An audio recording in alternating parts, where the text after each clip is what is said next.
numerous showers associated with the system.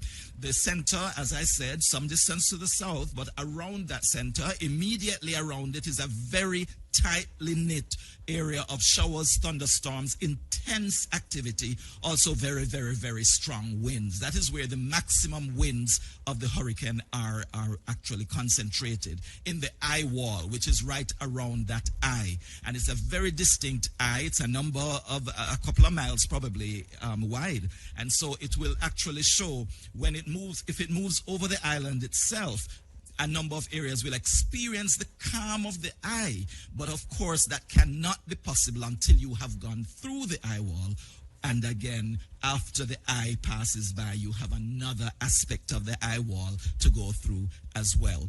But this system shows, this picture shows that the system is generating lots of showers right around it. There are bands of rainfall that extend some distance from that eye. And here we see many of those bands also extending across sections of Jamaica.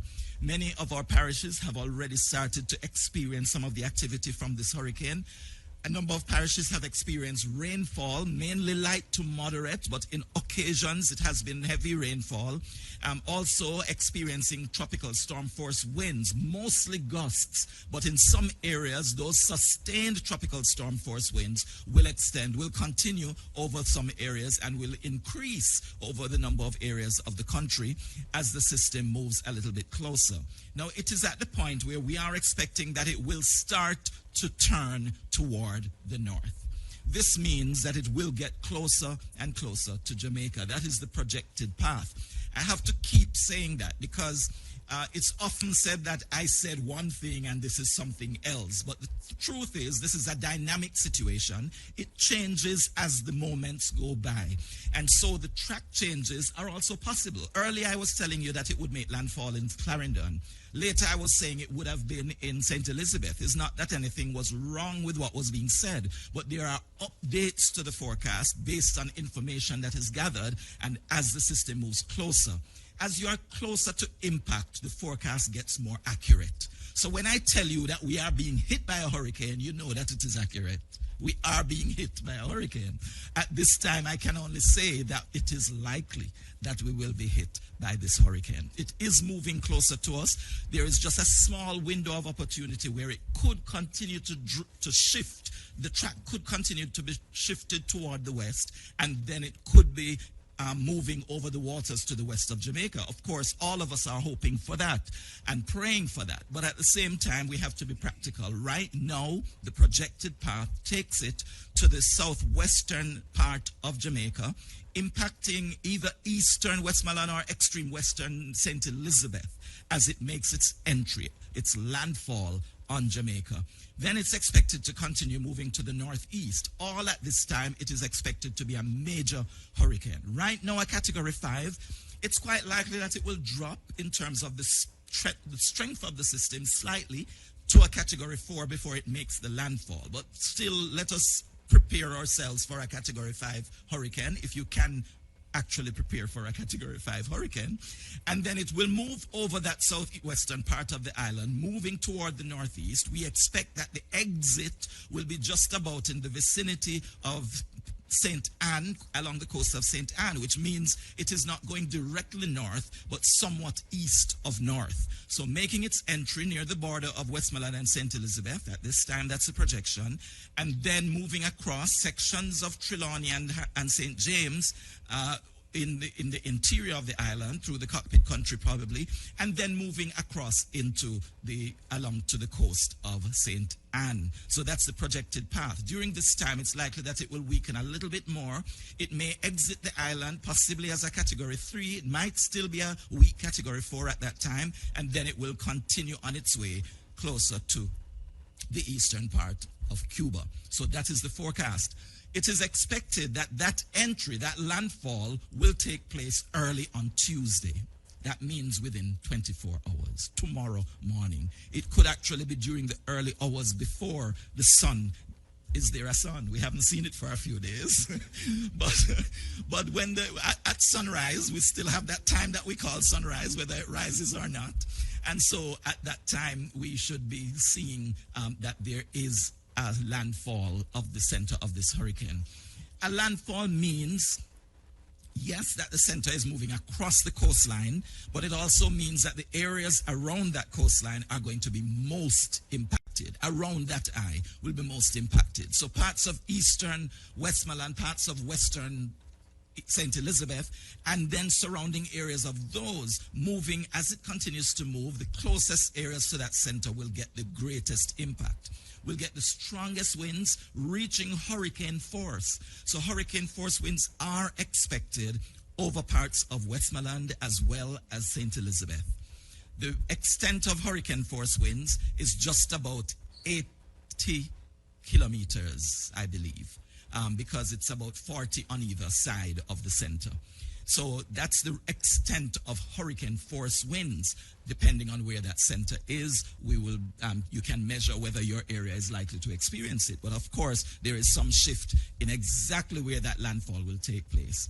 Then the tropical storm force winds extend a much greater distance and should cover the entire island, or most of the island. To the east will be impacted by tropical storm force winds, even though the center is not moving across your area.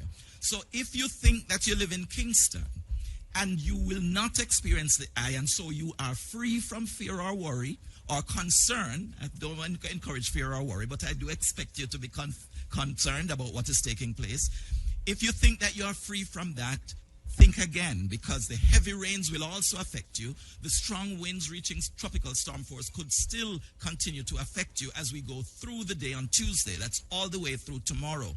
The exit of this system is likely to take place in the evening hours on Tuesday as well, so it's not expected to remain over the island until Wednesday, because there will be a slight increase in the wind speed, in the direction of, in the speed of movement of the system. Right now, it's still moving at only about 6 or 7 kilometers per hour, but it should pick up a little bit as it is moving across us, and so we expect only about 6 to 8 hours as it moves from the south coast to the north coast.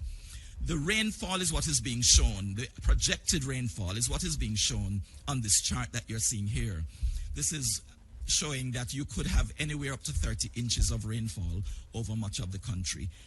And that includes all central parishes, it includes eastern parishes, and to some extent, some sections of western parishes could see that. If you're in hilly terrain, you should also look out for even more rainfall, because in hilly terrain, the rainfall amounts are expected to be higher.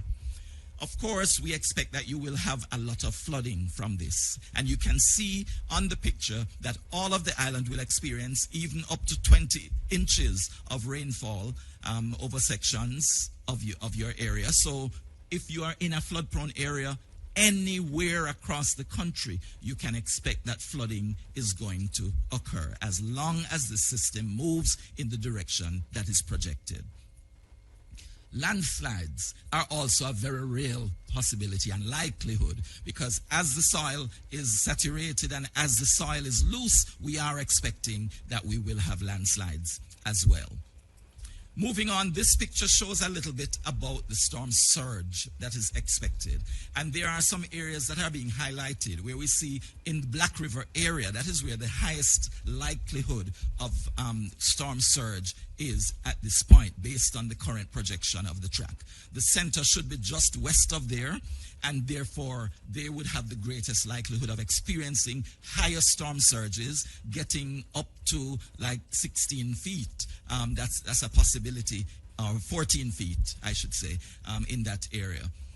As you move along the coast, of course, there are some areas that might not be impacted significantly by storm surge, especially if you don't have a gradual slope onto the land, but you might have a cliff face. But if you're moving into the Portland Cottage area, Salt River area, because you're in that little inlet, you also have a strong likelihood of experiencing some storm surge. It would not be as high as experienced over in the west, but you should also look out for some surge occurring in those areas of Clarendon and going into the Old Harbor Bay area. That's a possibility.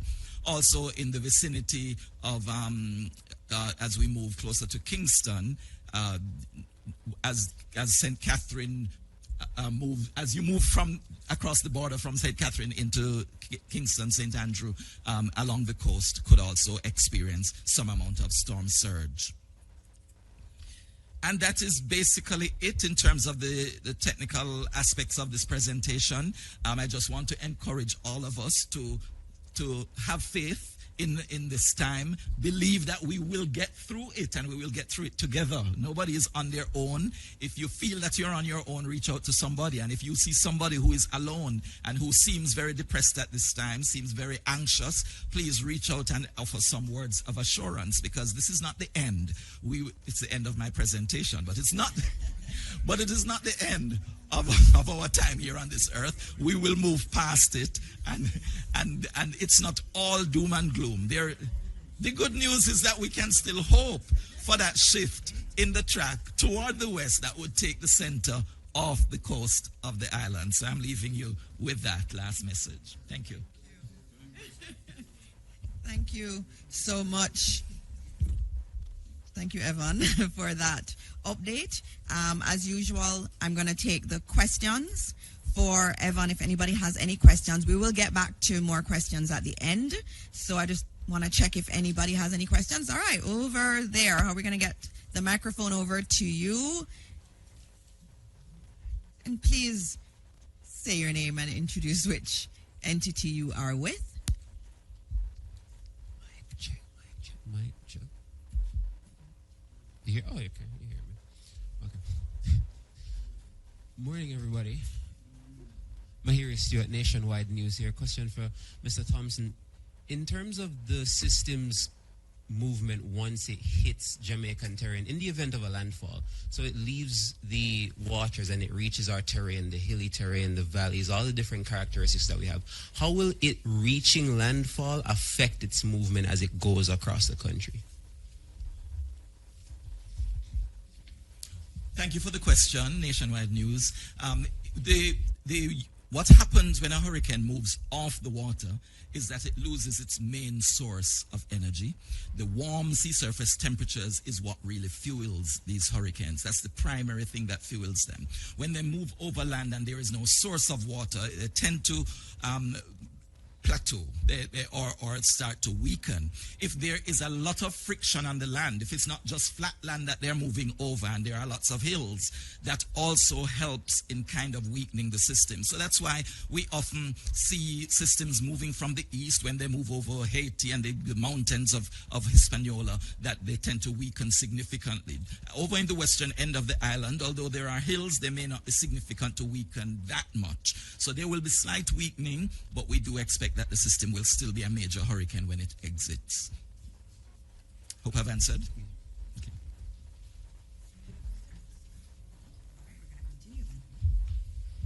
I'm not seeing any other questions as yet. And just to all of our students who are watching, you heard some concepts from your geography class, longitude and latitude. Your teachers weren't just teaching you things for teaching you sake.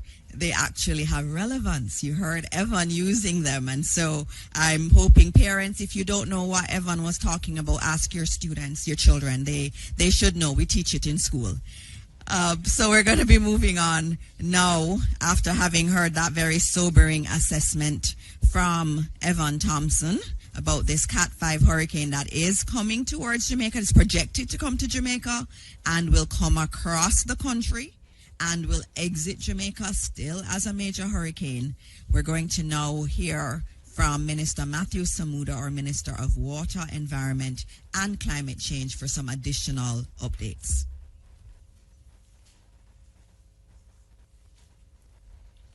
Thank you, Minister Dixon, colleague ministers, heads of agency, PS, members of the media, Jamaican listening and watching at home. 165 mile an hour winds, 17-foot storm surge, 30 inches of rain in some places is nothing to play with. I think Evan has been trying to bring it home to Jamaicans for the last few weeks. It's almost 2 weeks now based on the slow pace of the storm, the seriousness of the storm, and the potential damage that it can cause. We've started every press conference where I've had the opportunity to speak by simply saying it is not time to panic, but time to prepare. The time for preparation is all but over. Time now is to listen to instructions, certainly if you're within any of the areas for evacuation, and to listen to reputable news sources, certainly the Met Service, JIS, OPM, Prime Minister's accounts, the Ministry accounts, because we're already seeing a lot of false news going around. Areas that are said to be flooded, which are not flooded, which can hamper evacuations and can hamper people trying to get out of harm's way.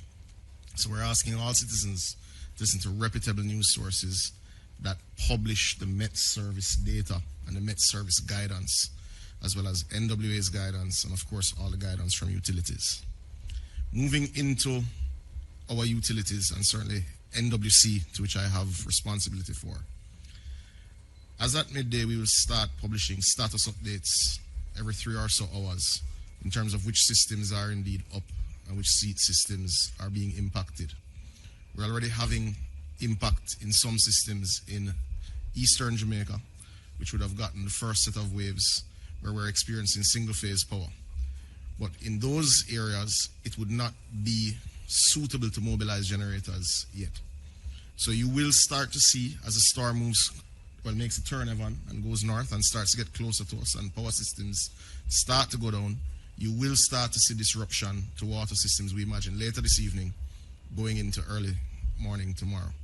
So we are encouraging everyone to backfill their storage, whether it is they have a tank or buckets or whatever it is they're using to put aside clean water.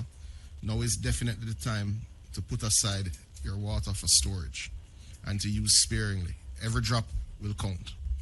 I am assured, having met with the senior management team of the National Water Commission this morning, that we are well placed to dispatch our 50-plus generators very quickly after the storm. We're in constant contact with suppliers, we're in constant contact with our emergency-based staff, and we're comfortable with where we are in that regard. I'm also comfortable with the work that we're doing with the JPS.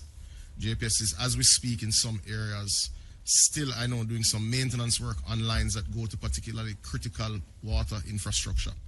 And that does, I think that is a marked change from Beryl last year.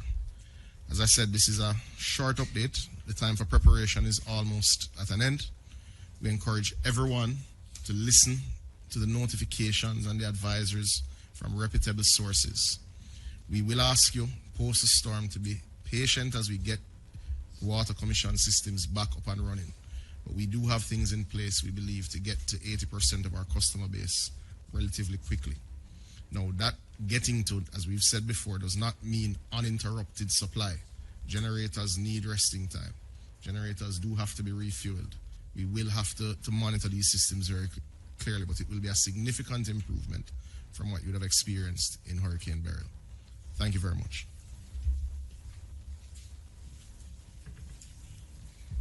Thank you, Minister Samuda. We're going to be going to Minister Morgan now, who will update you on the work that he's been doing with the NWA to prepare us for the storm. Minister Morgan. Thank you very much, Dr. Morris Dixon, and thanks to the team here at ODPEM, members of the media. I see JSIF. I also see Minister McKenzie, Minister Vaz. The National Works Agency, through its Emergency Operations Center, has so far received 15 reports from across the island. These reports include fallen trees, rockfall, down power lines, and landslides. We've responded and removed the impediments and repaired, or reopened rather, all but one of the roads that have been blocked. And we're actively working to reopen the one that is currently blocked, which was impacted by fallen trees. And I think this one is in St. Anne's Bay near the roundabout. We continue to urge people to exercise extreme caution if they have to be outdoors at this time. Rock falls are an imminent threat. We have seen this along the Little Bay Main Road in St. Mary, and there are other places that are susceptible to this kind of situation, so we urge caution. We've done quite a bit of work across the island in terms of drain work mitigation, and several critical drains across the island have been impacted, have been targeted, and we will continue as long as it's safe to do so. So you would have seen even yesterday, we had a front-end loader in the Sandy Gully trying to continue to create a pathway for the water to move to the sea.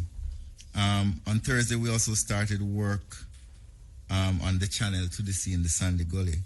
And this section is critical. And I want to explain a little bit as to what we have done at the Sandy Gully. We were in the process of planning a massive rehabilitation of the gully, also a massive desilting program for early next year. But the hurricane did not acquiesce to our timing, and as such we had to move very quickly to the urgent work.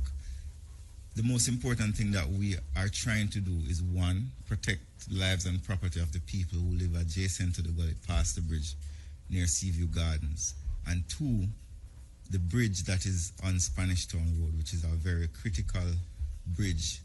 It connects to the ports. As I said before, it connects to Jamaica's most important health facility, KPH, also Bustamante Children's Hospital if you're traveling from that side. So it's very important that we not allow that bridge to be damaged if the hurricane does inundate that area. We've removed 500 loads of silt from under the bridge or in the vicinity of the bridge over the last 5 days. Some persons are saying, well, we should clean all the way to the sea. That is 1.5 kilometers from the bridge to the sea, and it is 37 meters wide. If that section that we cleaned was 500 truckloads of silt, think about how many trucks and excavators and backhoes and front-end loaders would be required to remove 1.5 kilometers of silt with a width of 37 meters, a couple thousand trucks. So we have done as much as the engineers have said we can do at this time to create a pathway under the bridge so that water can flow. Based on what we have done, the bridge is safer, the flow is no longer compromised. And while we have done much work to mitigate the impact of the impending hurricane on our infrastructure, we want to appeal to the public. And I know Minister Mackenzie has done so, and Minister Samuda has done so, Minister Vaz. Do not interact with infrastructure that you think is compromised. If the bridge looks shaky, do not attempt to go on the bridge or across the bridge.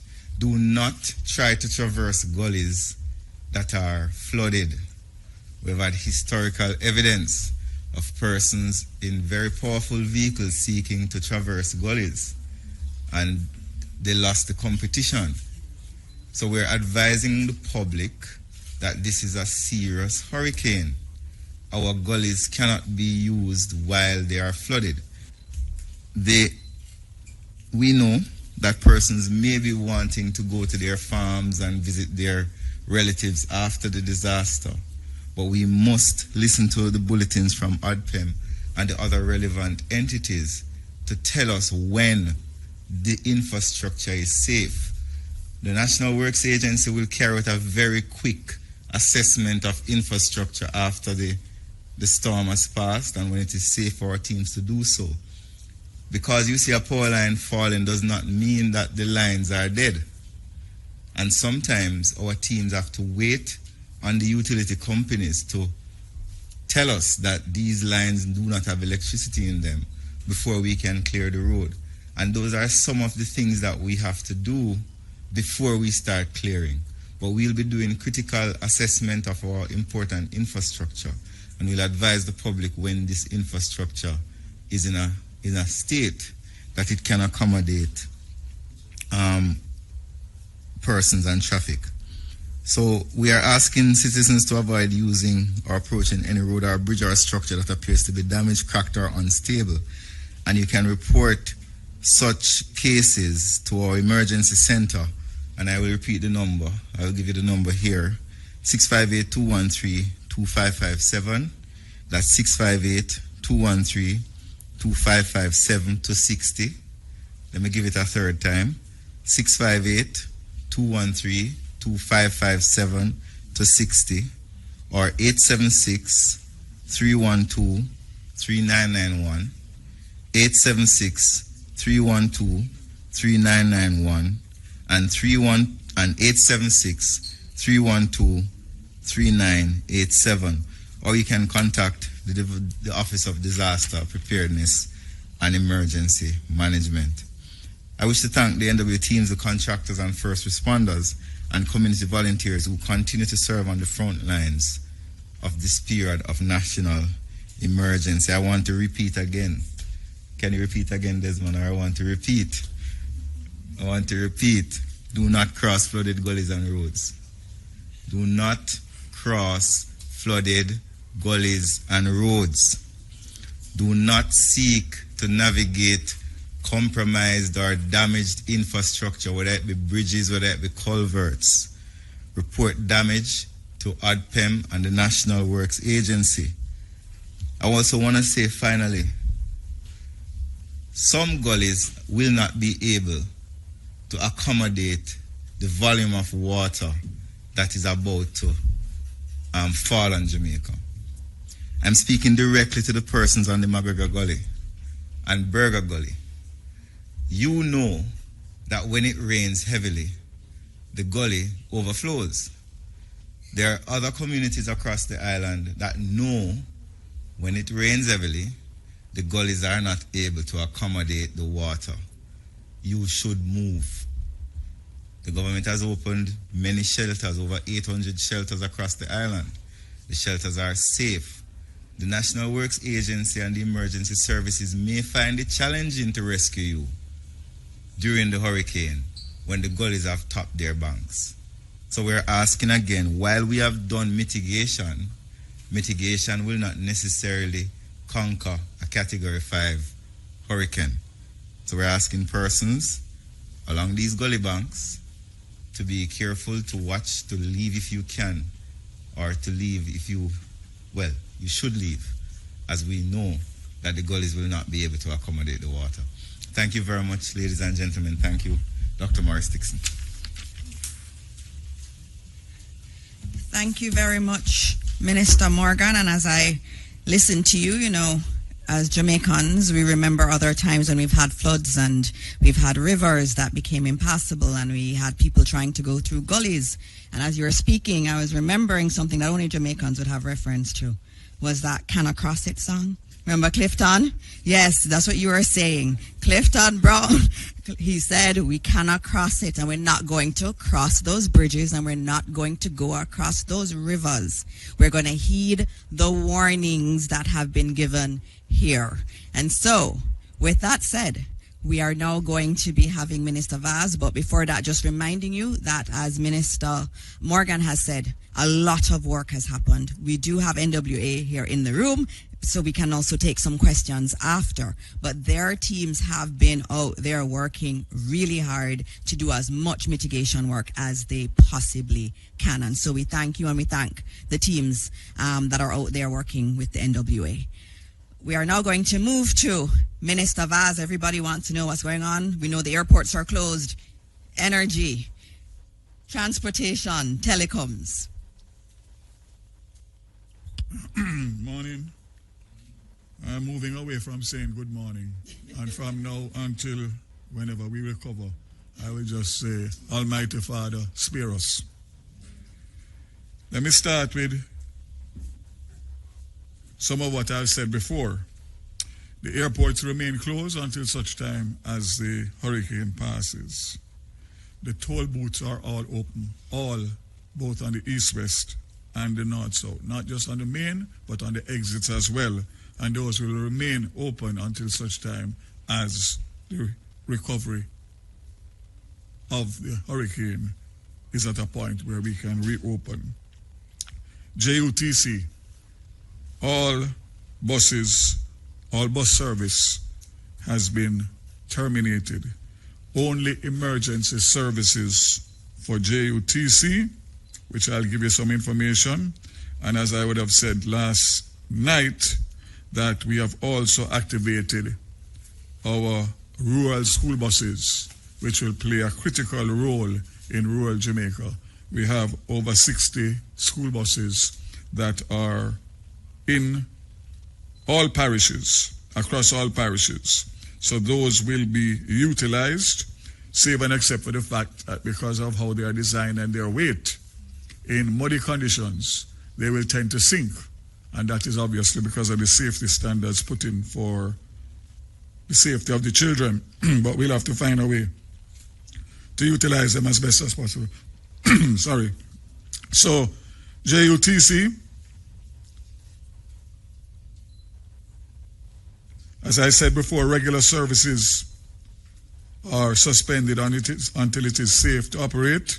JUTC is in emergency response mode with teams on standby for evacuation at Rockford, Spanish Town, Portmore, and all 5 rural school bus regions. JUTC has responded to several calls for evacuation since Saturday. Unfortunately, only 103 persons have been evacuated. And that includes up to today. The figures for today, including today as of 11 o'clock, is 148, sorry. So there has been an uptick, but way, way beyond what is required for a Category 5 hurricane. Only 1 person in Port Royal, 42 in Tower Street, Raytown, 50 in Rocky Point, Portland Cottage, and Parity and Sandy Bay, 55. I want to make an appeal again that take everyone at his word, regardless of where it enters and where it exits. There is going to be massive flooding as a result of the surf that is going to require persons to relocate from their existing locations. So again, I can only add to the call, but advise you to listen to the government and listen, or should I say, if you don't want to listen to the government, listen to Evan.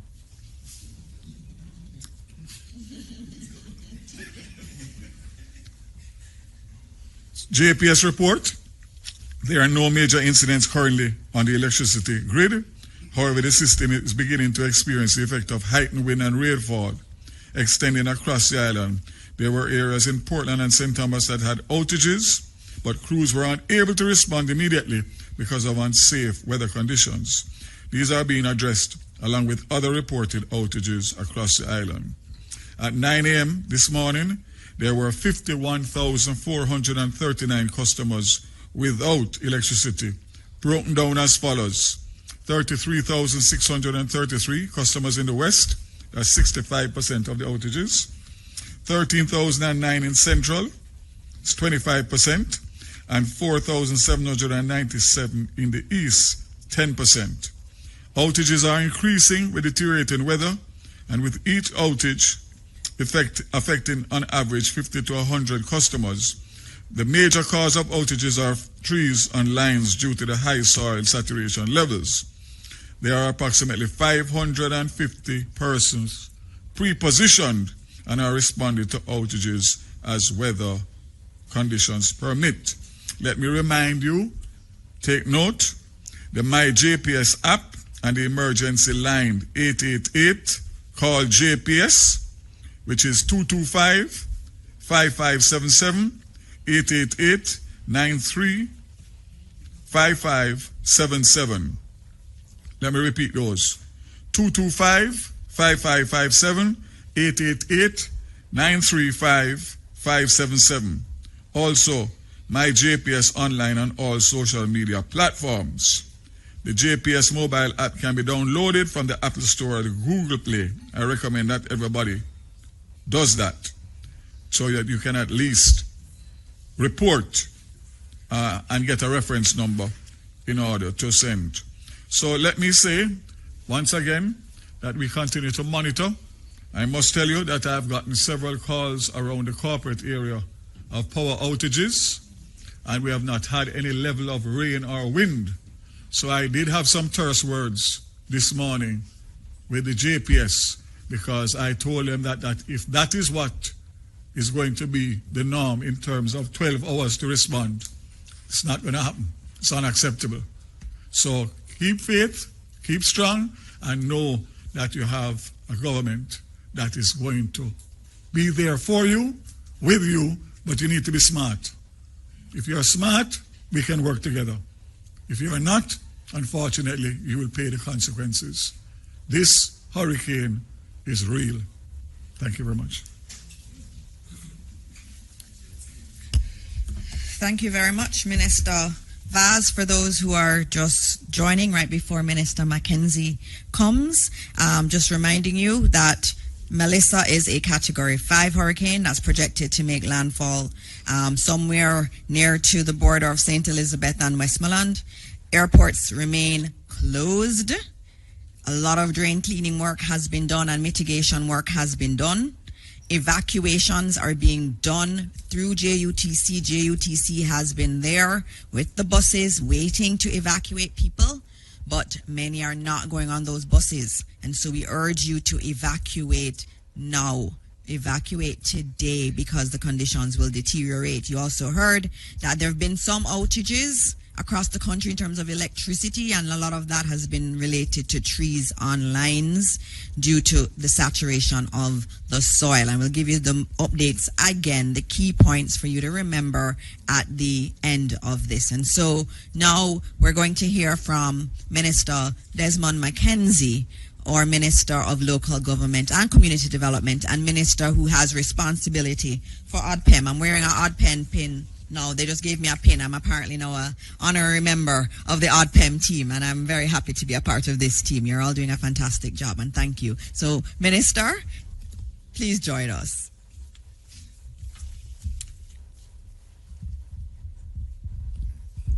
Thank you, Minister.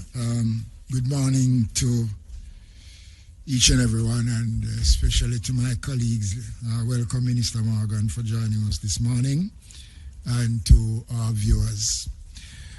First of all, let me start off with some information on our shelters. As I have reported previously, there are over 800 shelters across Jamaica. Of the 800 shelters that are open, only 76 of the 800 shelters are seeing any activities at all. The number of persons so far, the up-to-date information that I have in my possession, which was presented to me based on the networking that we have been doing,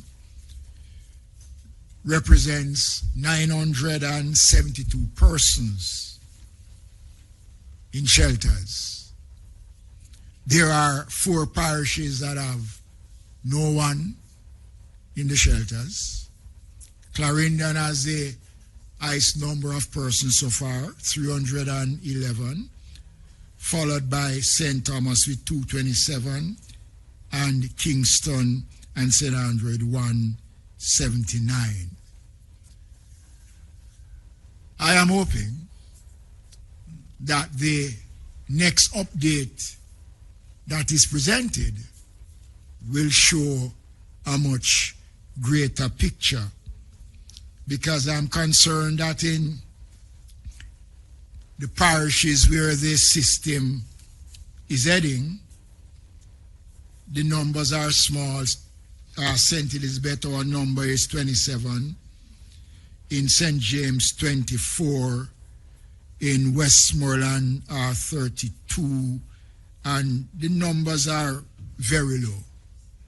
I am expecting that by later this afternoon, we will see increased numbers of persons going to the shelters.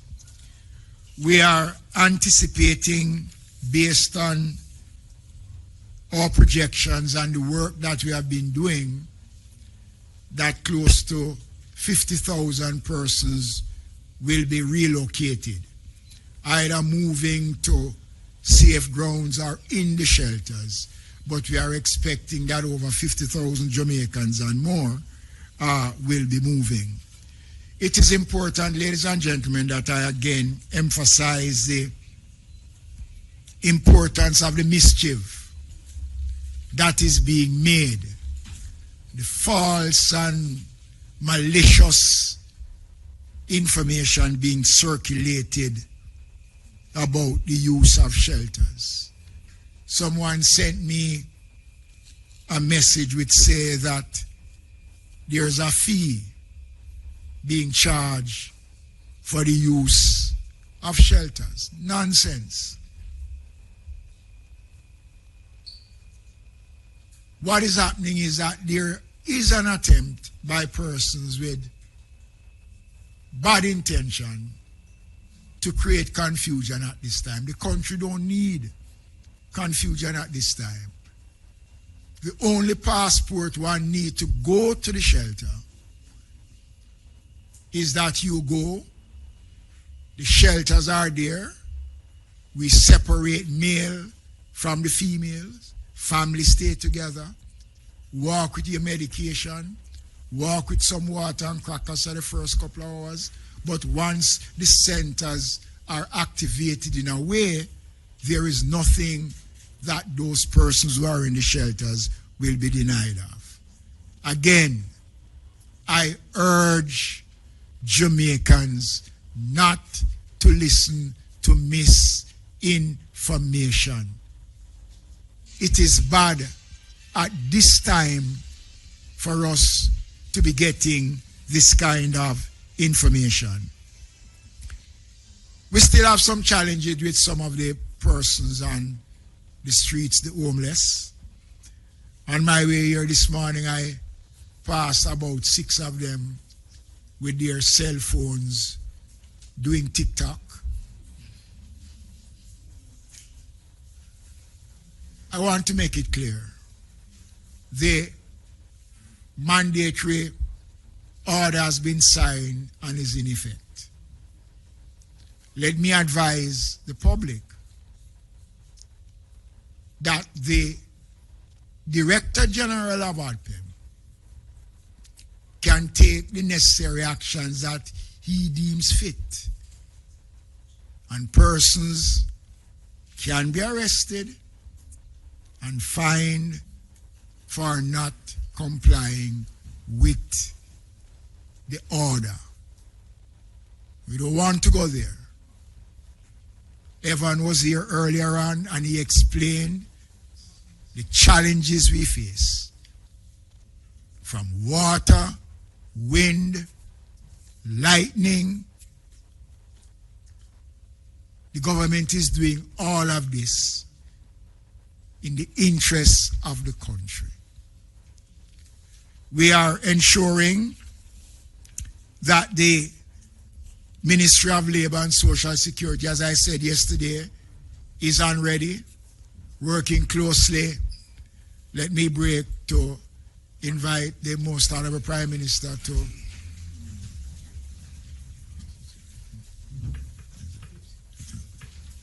the Ministry of Labor and Social Security, along with the Office of Disaster Preparedness and Emergency Management and the other agencies, are fully activated. And already we are seeing where persons have been reaching out, seeking assistance, and we have been responding as we get the calls. So, ladies and gentlemen, it is 11:30 in the morning. There's not much time left. We have done everything that we can. And I am concerned.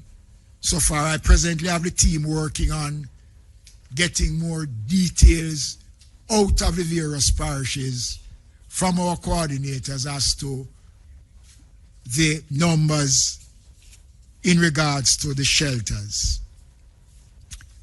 The issue around the question of cranes that I raised, the city engineer for the KSMAC have been engaging contractors, and I understand that there is a method that is used in the industry that would allow the cranes to remain. I'm not a technical person. What I do know is that I noticed at least 2 of the ones that I spoke about was taken down, and I want to commend them for that. But Jamaica, we are in the final stage of Melissa's coming. We can only do so much. At the conclusion of this press briefing, I'm going to take a walk or a ride on the streets of the corporate area to see what is happening and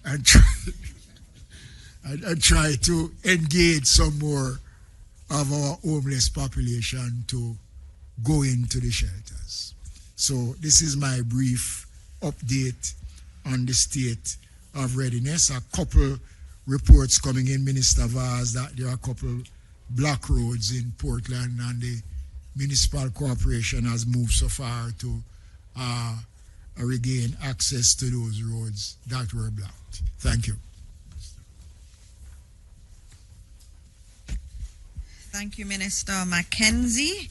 And we now will move to our leader, our Prime Minister, who will be speaking to you. He's been coordinating all of this effort that we have. He is the chair of the Disaster Risk Management Council, and he has behind the scenes been calling all of us ministers and having us give our updates to him. I know later today he will also have a cabinet meeting, and so he is leading us on this mission to make sure that we are ready and that we have our systems in place for recovery. And so please welcome our Prime Minister, Dr. the Most Honorable Andrew Holness. Good morning, everyone. Thank you, Dana. Thank you, ministers, members of the press, Jamaicans at home and abroad listening. First, let me say that the mobilization of the government and our other stakeholders and partners could only be described as heartening. I am generally satisfied that all the entities, the entity heads and staff have responded. Right now, we're here at the ODPEM's headquarters, where the national emergency apparatus has been stood up. This is where all information will be fed and coordination will take place. So if I were to grade the preparation of the country, I'm a hard marker, so I would give it an A-.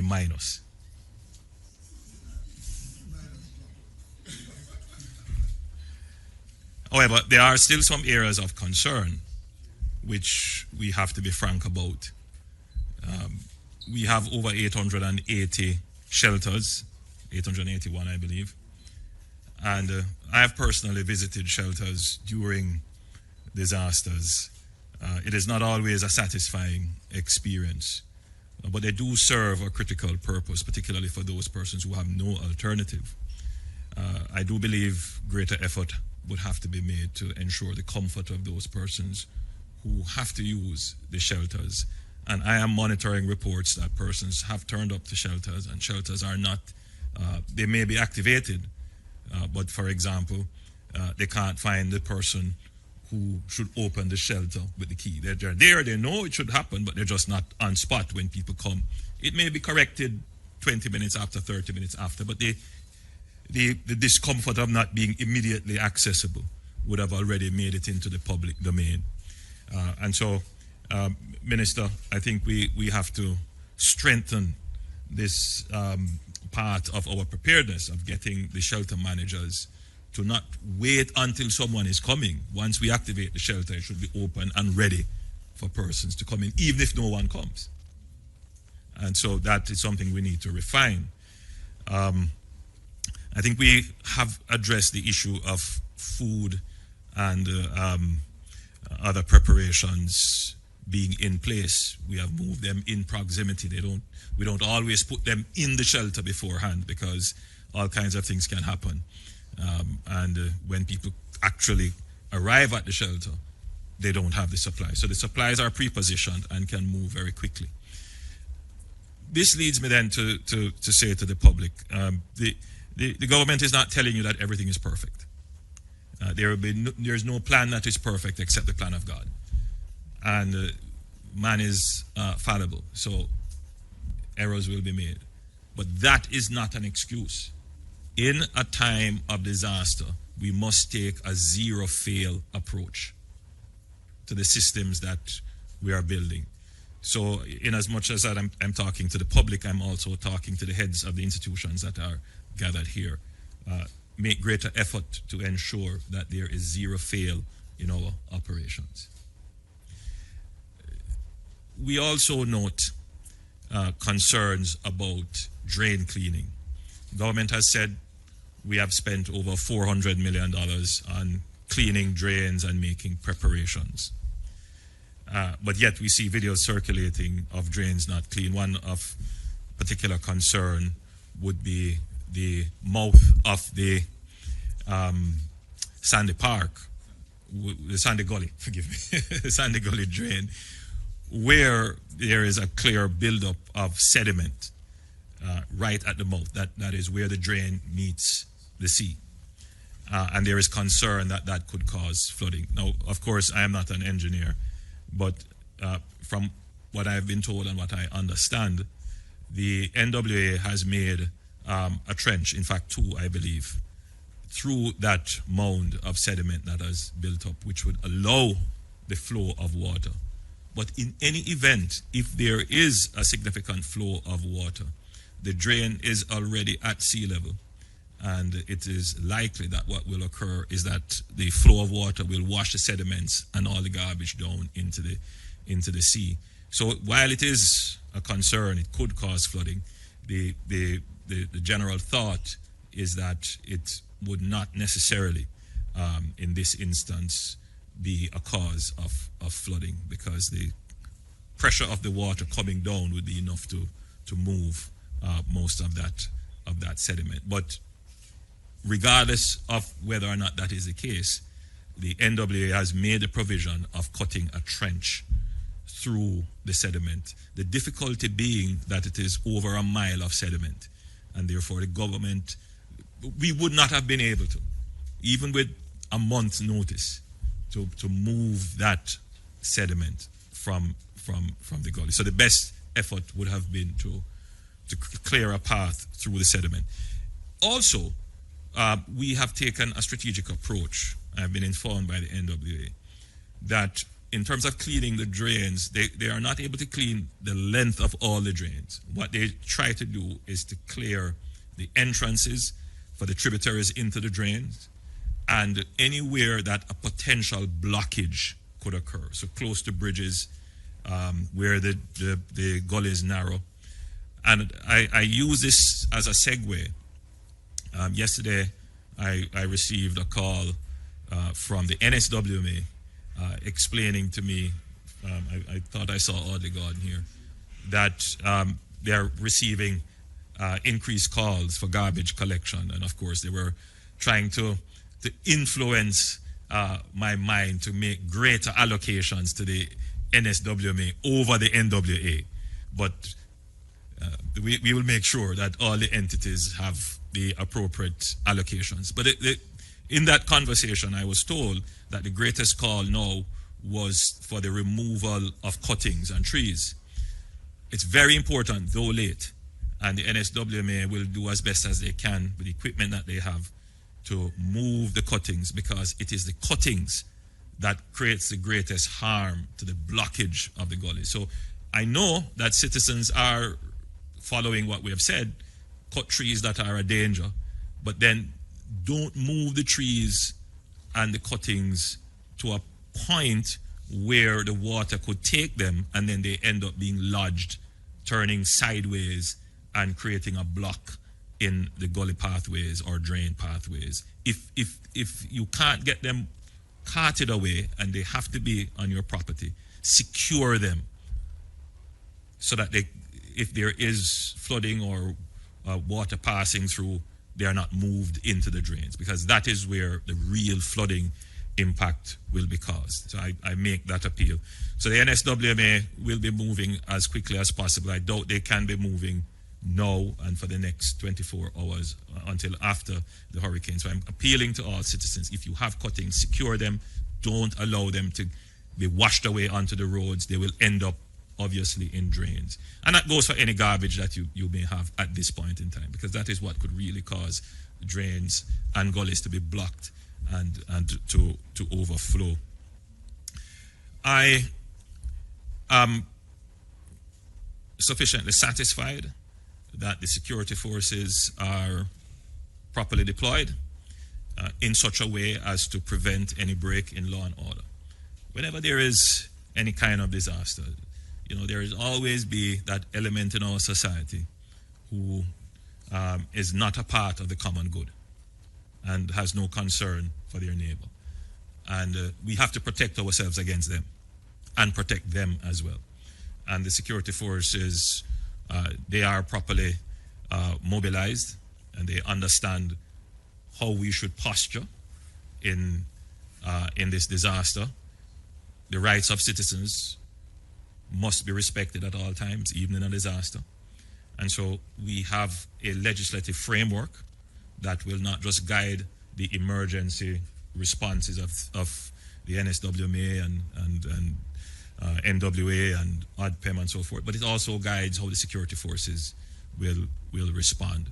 We urge persons to stay inside, stay within the precincts of your home, the curtilage of your property. Don't venture outside unnecessarily because the winds, as you can see, can pick up at any time. The rains can come at any time. You can be caught in a flash flood. So we urge you to, at this time, stay inside. That's the safest place to be at the moment. And that gives less work to the security forces. Looting and other kinds of antisocial behavior, which I would include having parties in the rain, playing football in the rain, running in the gullies. I urge all our citizens, and I make a special appeal to our young people. Some have never really experienced the true impact of a hurricane. I urge you to stay inside. And I ask our heads of households and elders to engage with our young people so that they understand. More and more, we are becoming sensitive to the issue of persons' mental health.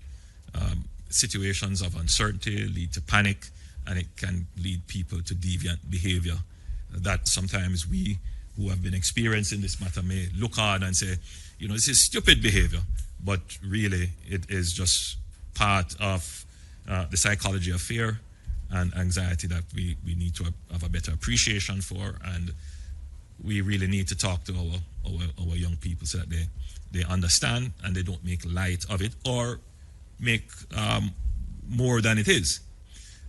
Now, I'm fairly satisfied, Minister Vaz, that Beryl would have improved our level of preparedness for the continuity of service in the event of a disaster.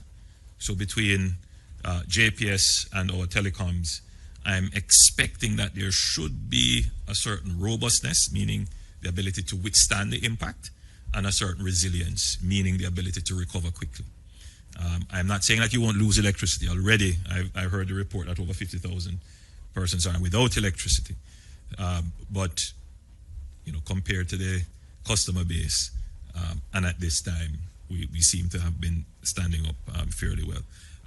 Not all our poles have been that were old and at end of life have been replaced, but I gather that a significant number of them have been replaced, particularly in the southwestern end of the island. And I know that the telecoms, they have made the arrangements to ensure that their transmitters and their generators are in place. I gather that there is a cable issue for one of our telecoms provider where some persons may be out of internet, but I know that they're working to have those restored as quickly as possible. The JDF is on full alert. They have put in place their necessary protocols. They have a system where they have specialized teams for disaster response. They call them the DART. and those teams are already stood up. But directives have been given that the entire JDF is now the DART.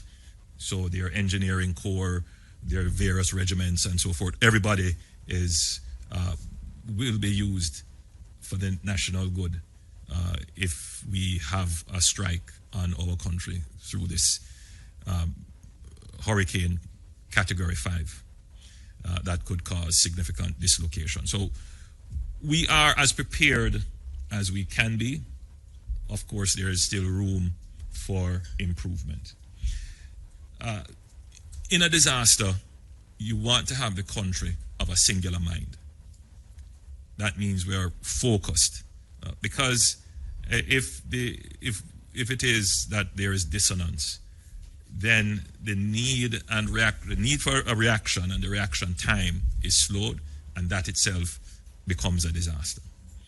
We have always had a very slow, if not non-response to the call for evacuation. And it is a balance between respecting the rights of persons to stay and protect their property and trying to balance the national good of saving lives and the expenditure of resources unnecessarily. I think generally we have struck the balance in favor of respecting the rights of citizens to stay where they are, though we give them the information for them to make the decision. We are in that zone where we have given the information. No one can say that the government was not forward-leaning in giving the information to persons who are in areas of risk. You have been warned. So it's now up to you to use that information to make the right decisions. Nevertheless, yesterday we issued an evacuation order. I'm not sure if Minister Mackenzie listed the communities for which the orders apply, and ODPEM, in assessing the situation, will effect the order depending on how the situation unfolds. Meaning that ODPEM with the security forces could very well go into some areas and effect, I'm using that word euphemistically, effect the evacuation of persons who are there. I don't know if you have started doing that yet.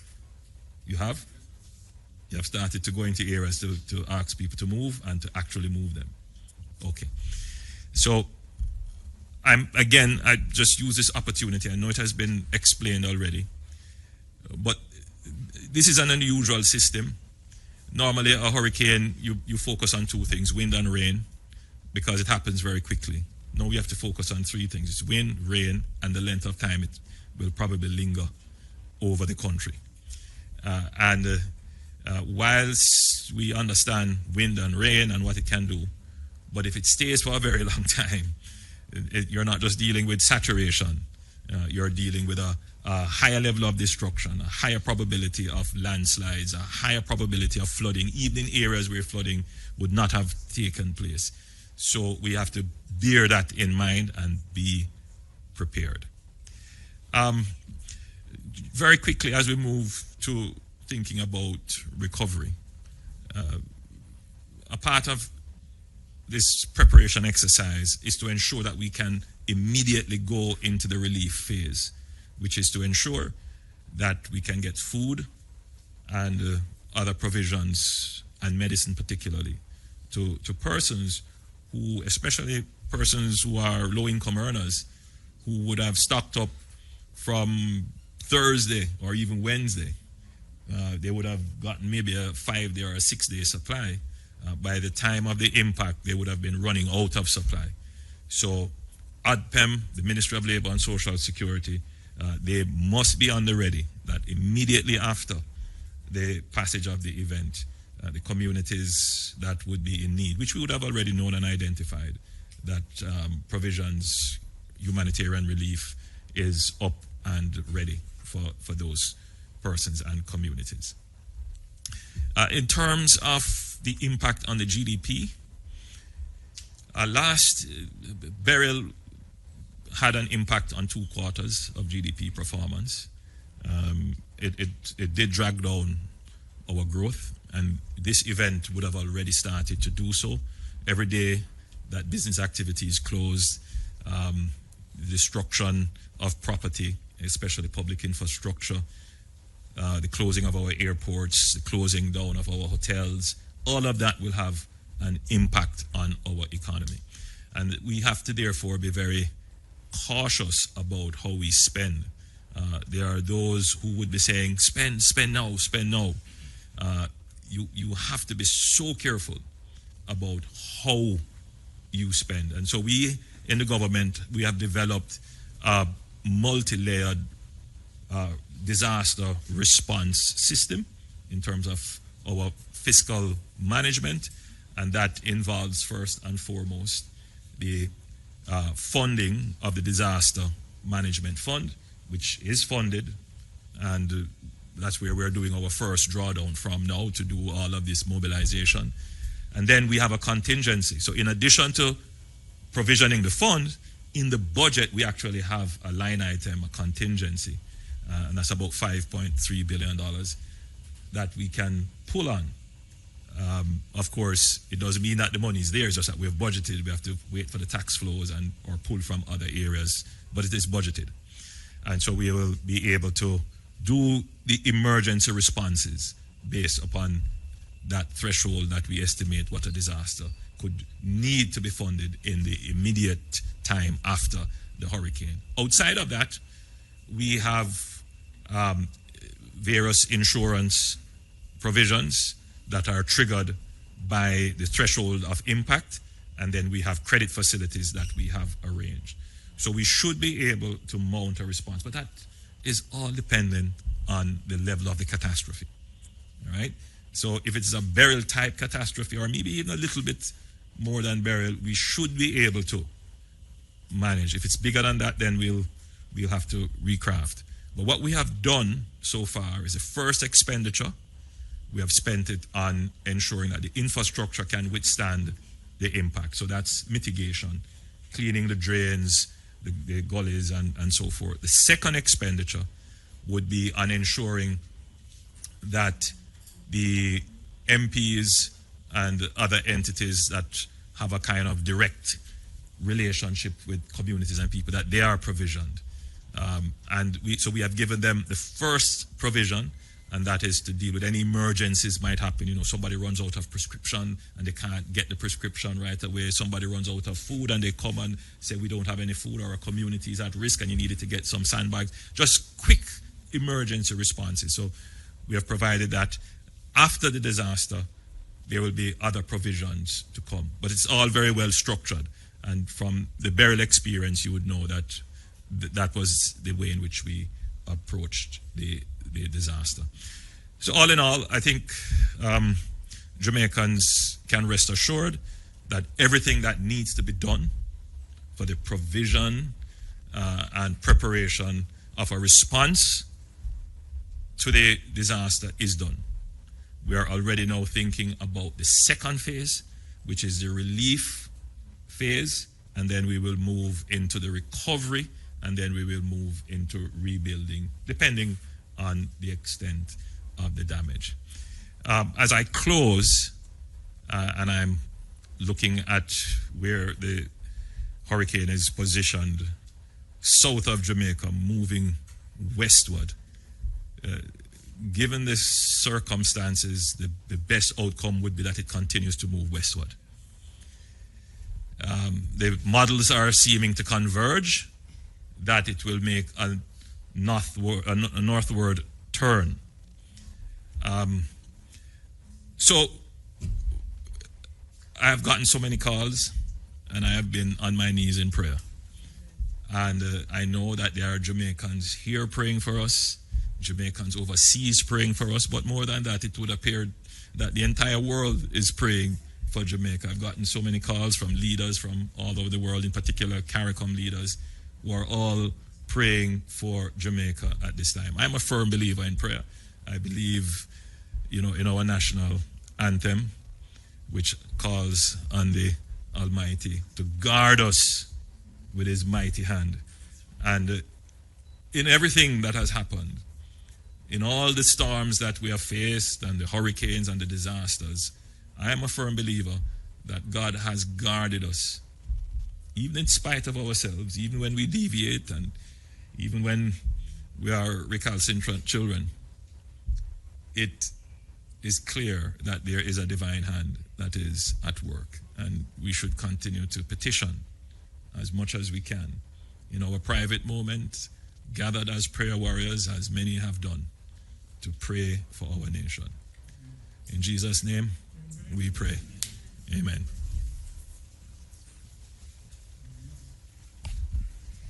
Thank you very much, PM, for those words. I am going to pass it on to the media while we contemplate our prayers to God at this time for Jamaica. Is there anyone who wants to go first? All right, TVJ.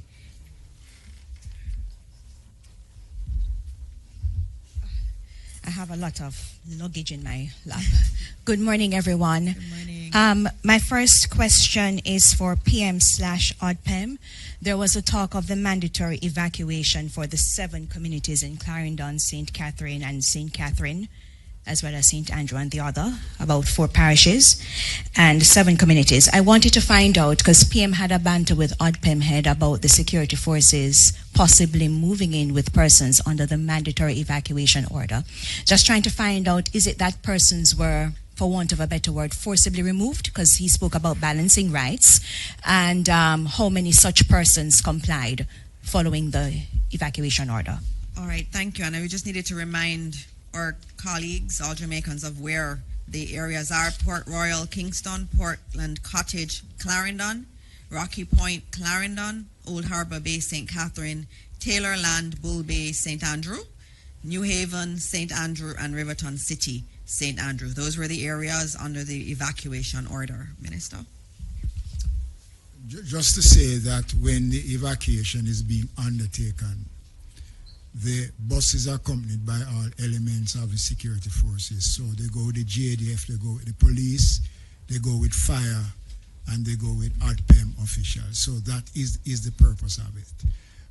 We are still talking with communities, but we have to allow communities to understand that, it is not just the way that they want to. But I'm hoping that we will not really physically move anybody. We will continue to persuade Jamaicans, and I know they will eventually in the long run.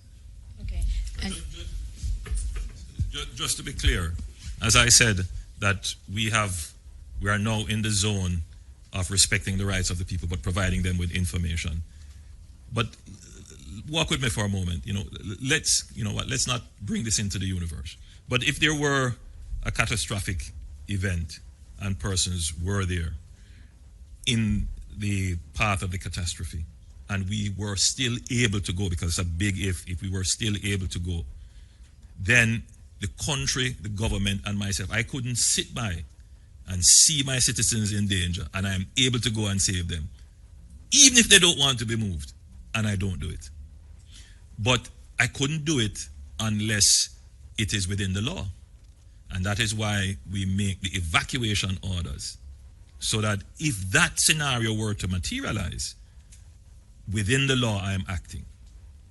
And so the compulsory evacuation orders have been put to ensure that there is a legal framework for the government to act. And that's why we put in place, we make sure that under the Disaster Risk Management Act, we put in place the declaration of a threat to Jamaica, so that we are able to then do the necessary actions. And then, should the hurricane hit, we would move from a threat to actually declaring a disaster area. So at all times, there is no break in the legal framework under which the government is operating. My understanding is that buses and the police and the military were mobilized into communities. I've seen some of the videos with the police over their loudspeakers encouraging persons. So that's what we've been doing, encouraging them. But I'm not certain if we have done any compulsory evacuation. I don't think so. I don't think so. But the provision is there. okay, may I? Yes. Okay. And this is for Minister Mackenzie. You spoke about the shelters being activated yesterday.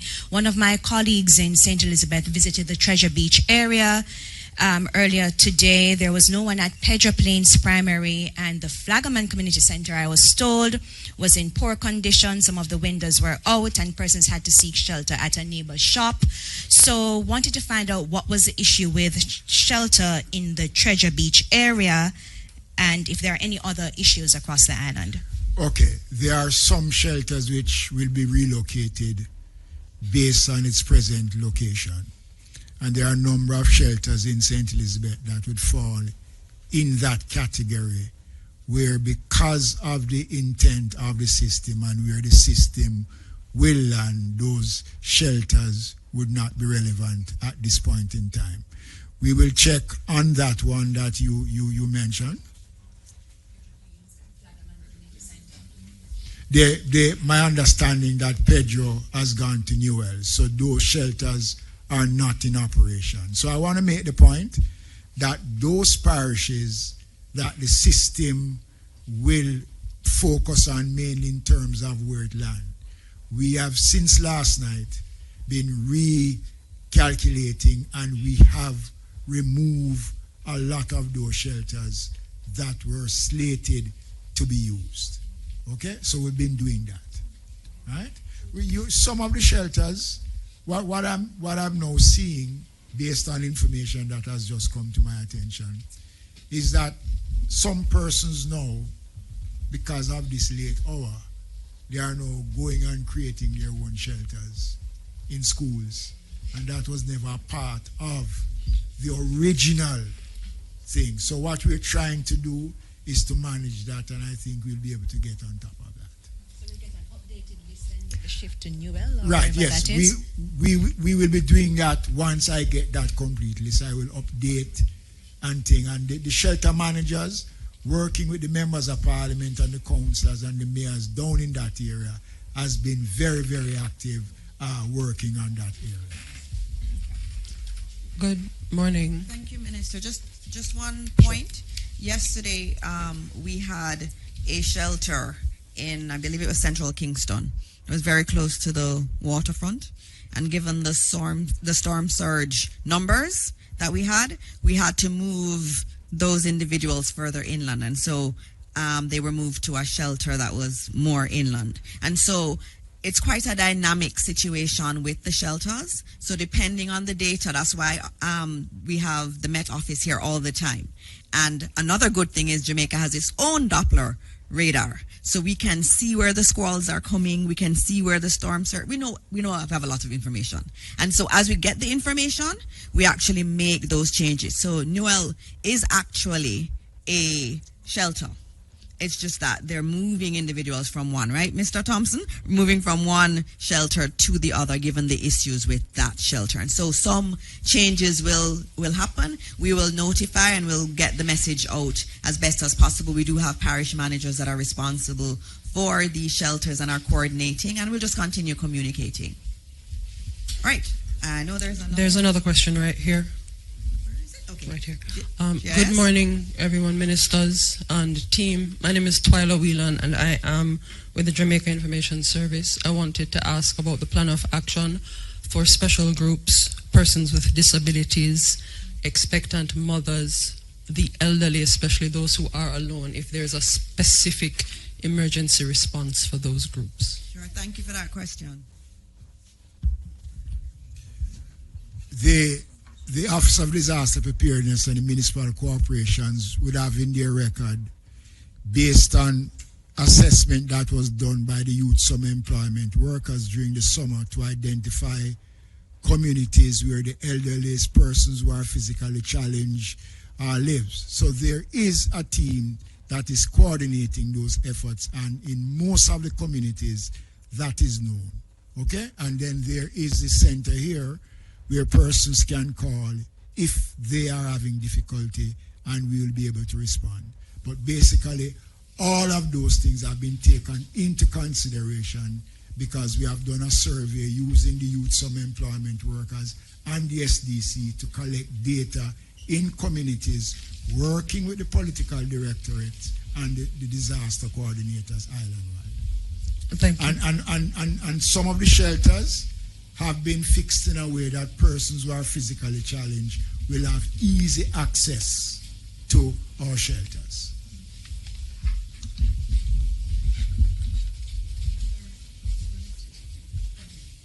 All right, you can go ahead. Yes.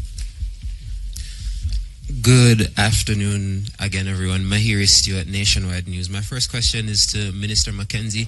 Minister, you told me last night that extra relief efforts were made in those southern parishes that are expected to experience the landfall first. Could you just tell me how successful those efforts were and what they consisted of?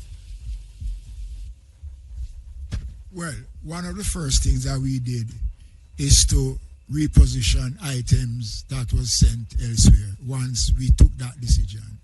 The engagement with the teams on the ground, including the political directorate, the mayors, the councillors, the members of parliament, working with the various entities, the church organization, sat, we looked at it, and they are presently working. I know, especially in St. Elizabeth, a lot of work has been done to relocate individuals, and then we have to work with the transport authority to reroute transport.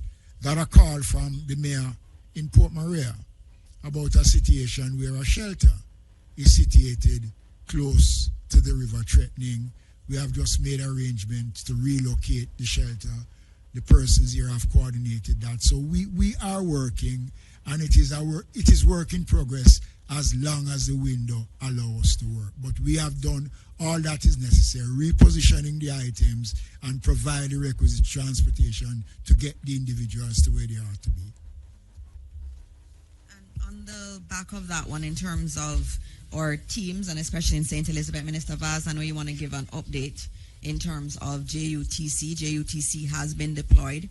They were in particular areas. Last night when we saw where the track for the hurricane had shifted, there were some changes made, and Minister Vaz, you were very instrumental in getting JUTC there. I don't know if you want to give an update now. Just to say that since we started the press conference, we've gone from 148 evacuations to 301. What have been reported by the JUTC is that the residents are saying that they don't want to leave until late afternoon. So I'm making an appeal.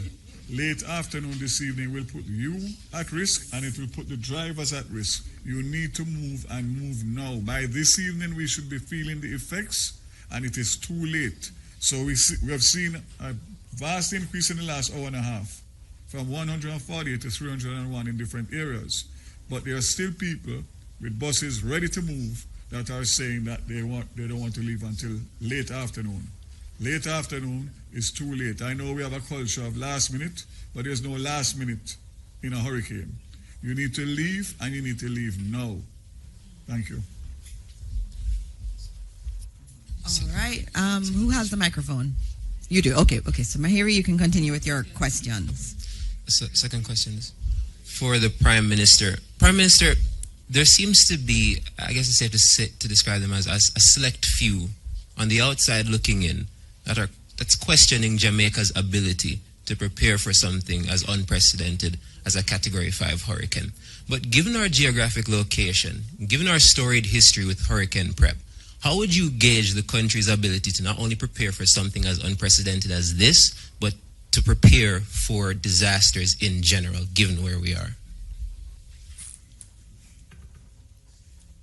Mahir, I'm going to answer your question shortly, but as this is such a dynamic situation, I neglected to mention that since the onset of this threat, we have received calls of support from our partners. I don't want to list everyone, but I think I should say the UN, the British, the United States, French, the EU, SIDEMA, which is our local operations. And in fact, all the CARICOM countries have reached out to pledge support in one way, shape, or form. And I want to thank all of them, thank all our partners for being so willing to support our recovery effort and to support our preparation efforts as well. I raise it because in the burial in the burial challenge that we had, it was clear that our coordination and mobilization in this respect was not as efficient as it should have been, which is what prompted me to do a review of our operations. And I believe we are benefiting from that review now. Major General Anderson, now Ambassador Anderson, championed that, and I've been in touch with him recently in terms of us going over what were some of the weak areas in the review. And I believe we have now worked out how to have that fully coordinated, particularly Ministry of Foreign Affairs, ODPEM, Customs, and all the other entities that would be involved in managing the international philanthropic and donor experience. So I think we'll be in a far better shape to ensure that there is greater efficiency and less bureaucracy. The Jamaican bureaucracy is a legend now in frustrating even our own best efforts. And it is our doing, and we have to undo it. But more of that from another time. Now, there is no infrastructure in the region that can withstand a Category 5. There is going to be damage if there is a Category 5. I believe it was Cancun that had a major hit in the last hurricane in Mexico. And we've seen what it did to Puerto Rico and other islands. And those weren't Category 5s. So a Category 5 hurricane will definitely damage roofs. It will definitely compromise infrastructure, even concrete infrastructure. It will scour roads. It will destroy agriculture and vegetation. No doubt it will impact our ports and our airports. There's no question about that. However, if you didn't take precautions to clear the drains, if you didn't take precautions to move people to safety, then the damage is compounded. And that is why we emphasize preparation, because the preparation lessens the damage and it makes the recovery that much easier. And we accept that there's going to be damage, and so you position yourself to deal with the impacts of the damage. So for example, we know after a hurricane, we're going to have mosquitoes, and we're going to have dengue if it's not prepared for. So Ministry of Health is putting in place measures to deal with that. I had a good talk with Minister Tufton 2 days ago. He briefed me on what he was doing. But the preparation started, during the COVID period when we bought a fleet of almost 100 vehicles to be used right across the island in vector control. So, yes, you're asking, are we prepared? In that instance, yes. In terms of our roads, let's look at it from this perspective. After burial, somehow we forgot that we had almost every day, straight to the first week in December, rains. So we had a hurricane, and then we had a tropical storm, and then we had consistent rains. If you were to accumulate that, that's the impact of a Category 5, scoring all our roads. We made a provision, we declared an emergency, we made a $2 billion provision in addition to a $3 billion program that existed before, and we consistently went about repairing. So yes, as it relates to the driving surface, we would be able to recover from that. Where we might have a problem is with the bridges. Because if bridges are dislocated, yes, you could put up temporary, what do they call them? Bailey bridges. We have about 30 in the island, Mr. Shaw, Stephen, about 30 or less. That smile says it's less.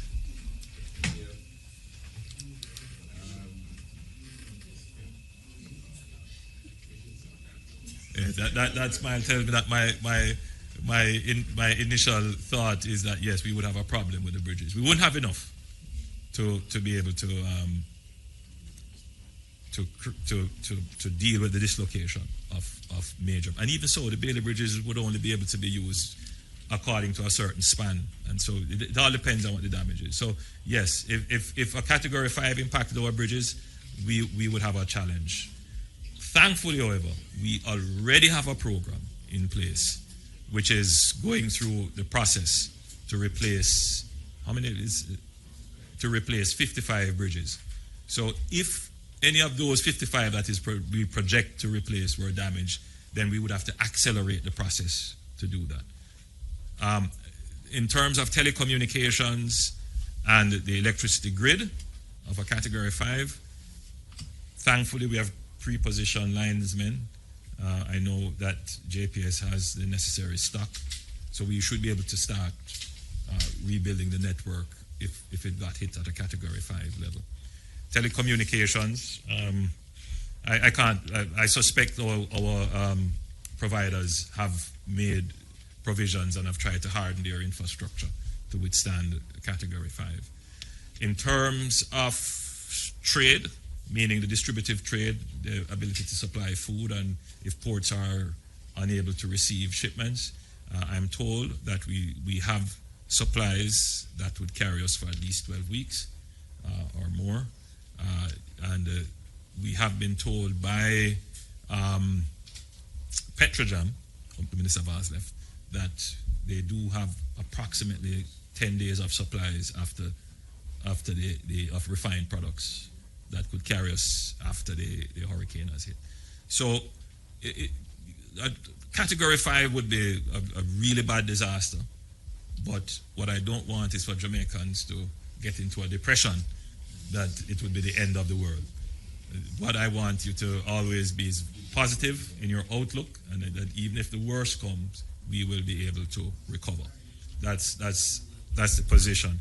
Just to say, and we have been saying this for a very long time, but I don't think that the public has internalized it. And I'm going to use this opportunity to say what I have said 100 times already through all my budget presentations, all my speeches to the country, that we're living in a period of time where the norm is disruption through various challenges and events.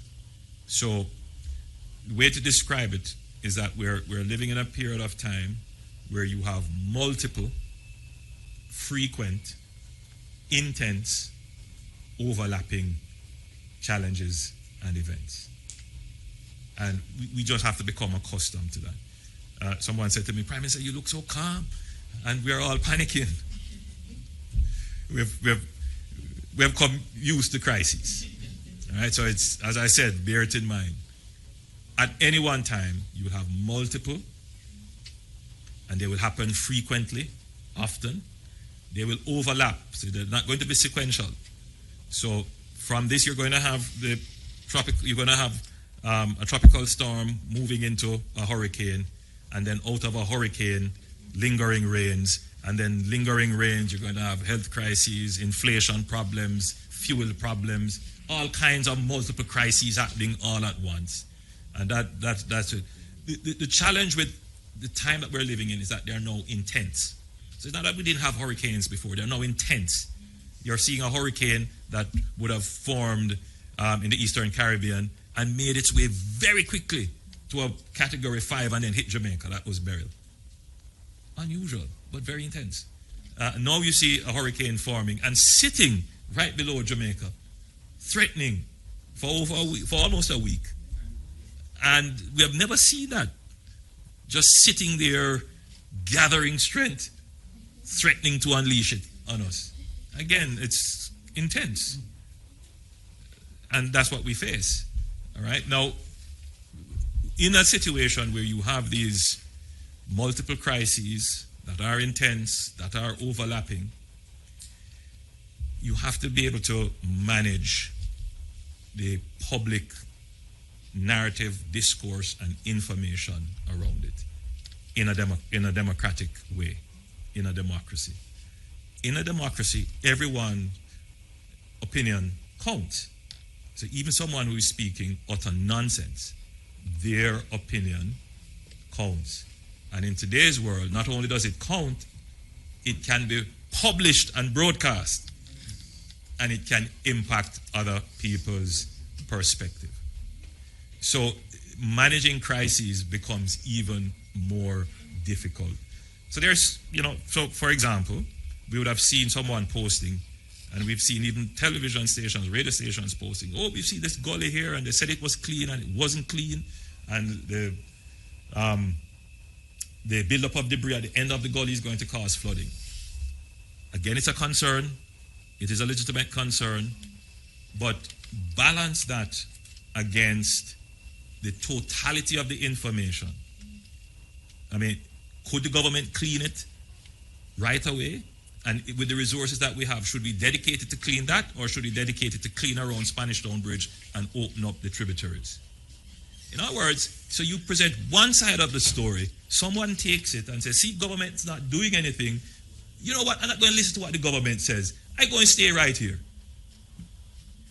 And that's the part of the challenge you face in managing crises, which is why we stand here and go through every day, give you the information, because we have to counter some of what is being published, which does not make sense. And we rely on our media, our journalists, to capture the information accurately and relate accurately. This is not a defense against incompetence in government, because I am the first to tell you that it's not perfect and there are issues in the government. But we must seek to put information in context. Right? We have to put the information in context. Otherwise, information without context can just create chaos and challenges. So again, yes, to answer your question, Mahiri, a category 5, a category 4, even a category 3 is a challenge. Will we be able to recover? Yes. There is no infrastructure now that is foolproof for a category 5 within this region. I think globally, any category 5 will cause damage. Can we recover? Preparation improves your chances of recovery. So what we're doing now, including the informationalization of the population, giving the population enough information to make decisions that are aligned to the national good, that helps the recovery. And the question now would be the speed of recovery. That's a challenge. A category 5 will necessarily be a longer period of recovery. And that's what we really would want to have to go through that. And the measure of the recovery would be the number of quarters we spend in negative or low growth as a result. And we're trying to minimize that.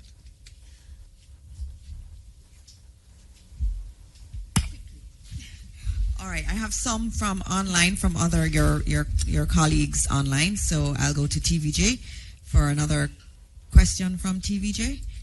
Very quickly, Minister, can you state so far how much the government has spent on hurricane preparations? That's one. And I know it's early yet, but based on the forecast from the Met Office, is it a possibility that Jamaica's catastrophic bond will be triggered in this instance? All right. So in terms of the number, in terms of how much we've spent so far, won't be able to give you that right now.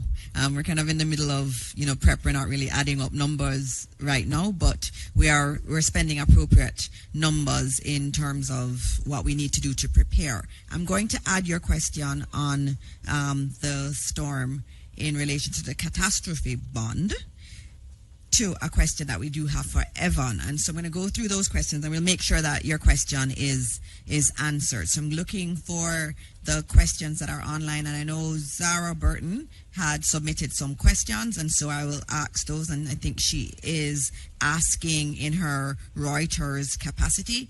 And I see, Minister, can you please give an update on how many people can be accommodated in the shelters?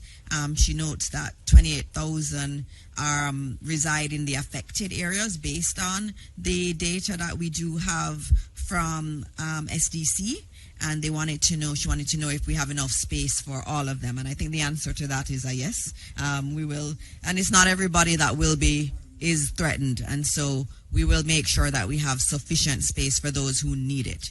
There was another question that she had about Port Royal. She spoke to a resident in Port Royal about evacuation, who said that the buses had indeed come, and that they did not like their experience at the shelters in the past. You would have heard earlier today that the minister has said that there will be food at the shelters and that there will be security at the shelter. So there's no need for anyone to worry about that. Food has been pre-positioned. We will have food available at the shelters. And I believe there was another one in relation to Portland Cottage. So Evan, if you can keep this in mind, her question was about a storm surge in Portland Cottage. She wants to know if that is correct.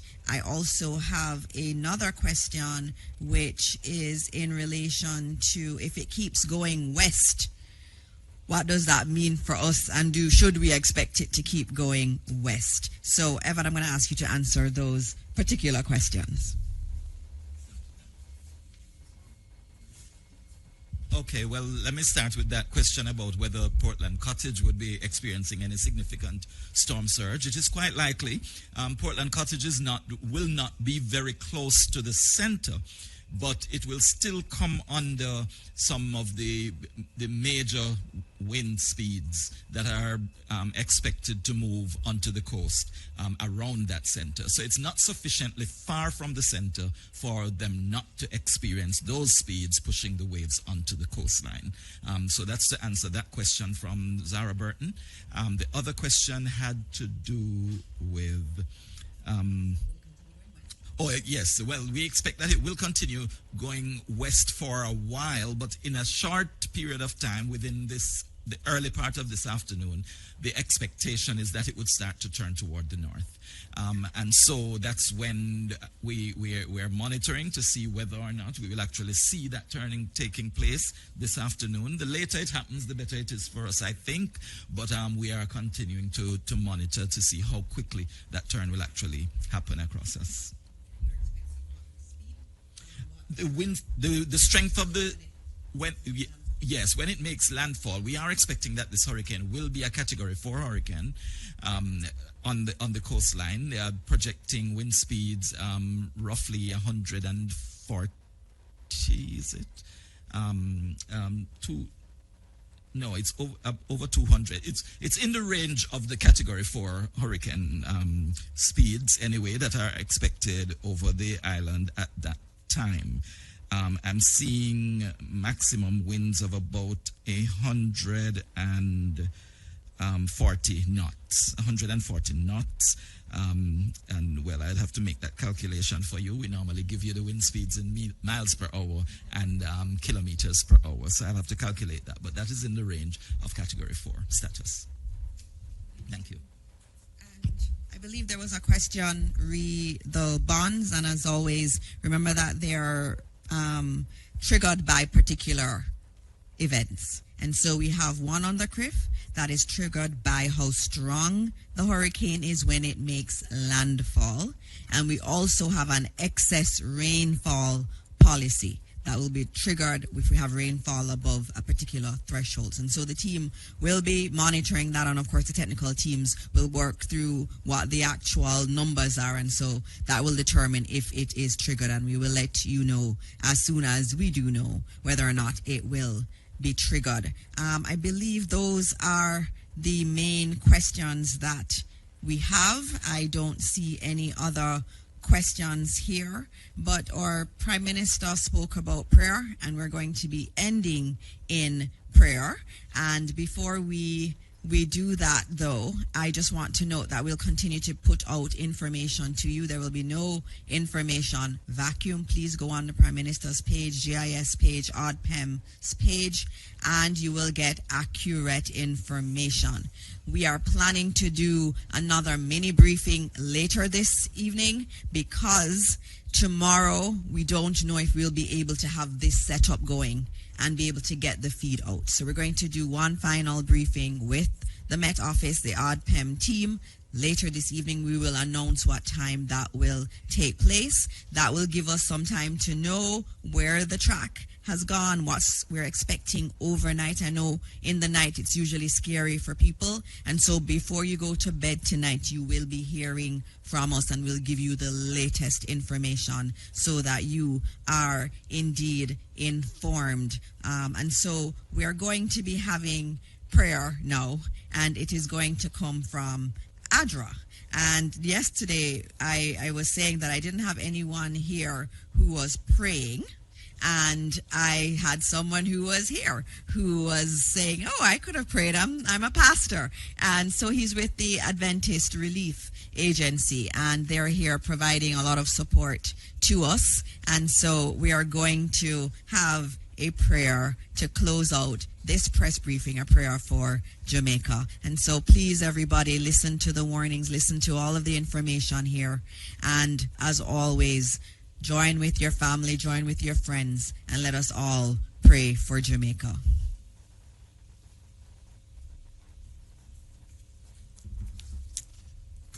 Good morning. Afternoon, right? Good afternoon. I am Pastor Patrick Boyne. I am representing Pastor Country Director Henry. He's not able to be here right now, so I'm here just in his capacity trying to offer as much assistance as we can in our capacity. So I want to greet the Prime Minister and other ministers and all the other members of the National Disaster Risk Management Council, our first responders, our representatives from various institutions and partners, members of the media, and all those joining us on television and online. I believe that we all believe, Prime Minister, that prayer changes things. And so at this time, I invite you all to join me in standing, taking on an attitude of reverence as we look to our... Okay, not all can stand. If you can, if you can, just stand, take an attitude of reverence as we look to our God in prayer. Heavenly Father, Creator and Sustainer of all things, we come before you in this moment, humbling ourselves in your presence. You are Jehovah Nissi, the great protector, our ever-present help in time of trouble. We acknowledge that all creation is in your hands, and that we thank you for the grace and mercy you have shown, even now as we see your mighty hand causing even a slight shift to this storm. We are grateful for your protection over us and our beautiful island. Lord, we lift our leaders and all those who are tasked with coordinating and managing this process of preparedness and advisories and care.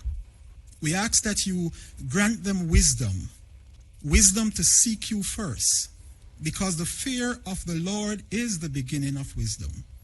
Let them know that without vision, the people will perish. Guide them in every decision, in every strategy, in every word spoken. We pray for everyone present on this island, whether citizen or resident or visitors. Keep us safe as the storm passes. Surrender us with your peace and your protection. And help us to remember that we are our brother's keepers. Lord, your word reminds us that whatever we do for the least of these brothers and sisters, we do unto you. We give thanks for all the well-thinking Jamaicans, both here and in the diaspora. For all our partners, both local and international. We pray that the spirit of philanthropy be rekindled, and you, God, will multiply and stretch the resources that we have, Lord, as you alone can, to reach those in need and to encourage and to ensure that no one is left without help.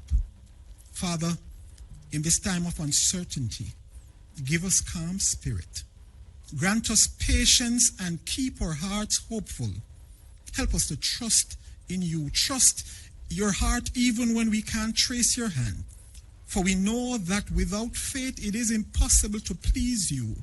Lead on, O King eternal, and guide us through this. Be a shelter in the time of storm. We pray all in the mighty name of Jesus. So I encourage us to join in this prayer as we say, Eternal Father, bless our land. Guard us with thy mighty hand. Keep us free from evil powers. Be our light through countless hours. To our leaders, great defenders, grant true wisdom from above. Justice, truth, be yours forever. Jamaica land we love. Teach us true respect for all. Stir response to duty's call. Strengthen us the weak to cherish. Give us vision lest we perish. Knowledge send us, Heavenly Father. Grant true wisdom from above. Justice, truth, be yours forever. Jamaica land we love. Amen.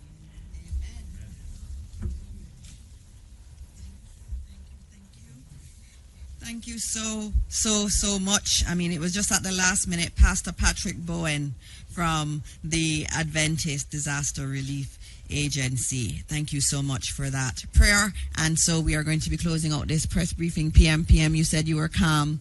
I got something this morning that said that in the midst of a storm, God either quiets the storm or quiets the person leading those in the storm. And I think he has blessed you very much, PM. And so thank you all, and God bless Jamaica, and we'll see you later this evening for another briefing. Thank you. We're working on that.